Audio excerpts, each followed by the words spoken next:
ভাই এই মিনার কাপটার দাম কত? মিনার কাপ 220 টাকা ভাই। তাহলে বড় দেখে একটা মিনার কাপ ওজন দেন। ভাই এখন কোনো মাছ বিক্রি হবে না। কেন ভাই, এখন মাছ বিক্রি হবে না? কি হয়েছে? কি হয়েছে আপনি বুঝতে পারতেছেন না? ওই শোনেন, মসজিদে আজান দিচ্ছে ভাই, আমি এখন নামাজে যাব, এখন কোনো মাছ বিক্রি হবে না ভাই। শালা রোজা রমজান মাস, এমনি মাছ বেচতে পারতেছি নে, চিল্লতে গলা ব্যথা হয়ে যাচ্ছে, আর উনি কাস্টমার কাছে মাছ বেচবে না, জমিদার সাইজেছে। ভাই নামাজের তো এখনো অনেক দেরি আছে, আপনি তো পরেও যেতে পারবেন, মাছটা আমারে দিয়ে যান। ভাই আপনারে বললাম না যে এখন মাছ বিক্রি হবে না, আর নামাজে পরে যাব কি করে? পরে গেলে কি আমি জামাত পাবো? আমার কাছ থেকে যদি আপনার মাছ নিতে হয় তাহলে নামাজের পরে আসেন। নামাজ তো আর আপনি একা পড়েন না, আমরাও তো নামাজ পড়ি।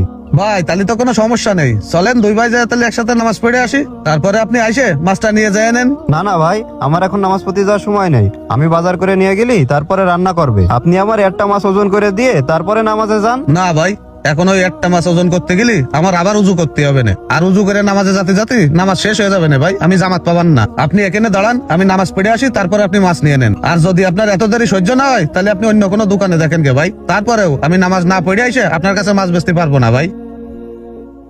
ও ভাই এদিকে আসেন।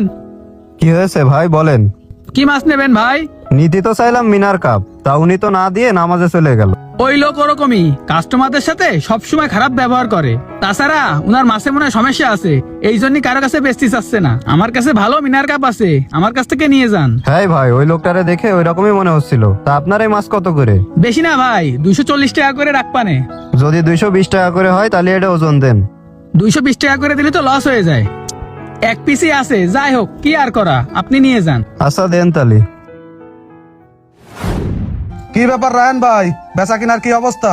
বেচা কিনা তো খুব ভালো, আমার মাছ তো সব বিক্রি হয়ে গেছে। আর তাছাড়া আমি তো আপনার মতো পাগল না যে আমার মাছ সব পড়ে থাকবে। কেন ভাই, আমি আবার পাগলের কি করলাম? পাগলের কি করেছেন আপনি বুঝতে পারতেছেন না? একে তো রমজান মাস, বেচা কিনা এমনিই কম, যা একটু বেচা কিনা হয় এই দুপুর টাইমই, আর আপনি সেই সময় কাস্টমার কাছে মাছ বিক্রি না করে চলে গেছেন নামাজে। ও ভাই আপনি একই কথা করছেন, নামাজের সময় হয়ে গেছে, তা নামাজে যাব না? আরে ভাই, নামাজ কি আপনি একা পড়েন? আর লোক নামাজ পড়ে না? নামাজ তো আপনি একটু পরেও পড়তে পারতেন। ভাই নামাজ হয়তো পরে পড়তে পারতাম, কিন্তু জামাত তো আর পাতাম না। আর তাছাড়া আমি যেদিন থেকে নামাজ পড়া শুরু করেছি সেই দিনই নিয়ত করেছি যে আমি সবসময় জামাতের সাথে নামাজ আদায় করব।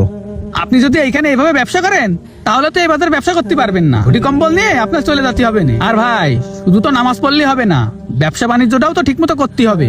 ভাই নামাজ কালাম করার পরে যেটুক সময় থাকে চিন্তা ভাবনা করেছি সেইটুক সময়ই ব্যবসা করব, তাতে আল্লাহ কপালে যা রাখে। আর তাছাড়া ভাই রিজিকের মালিক তো ওই আল্লাহ, যার কারণে আমি অত চিন্তা করি না।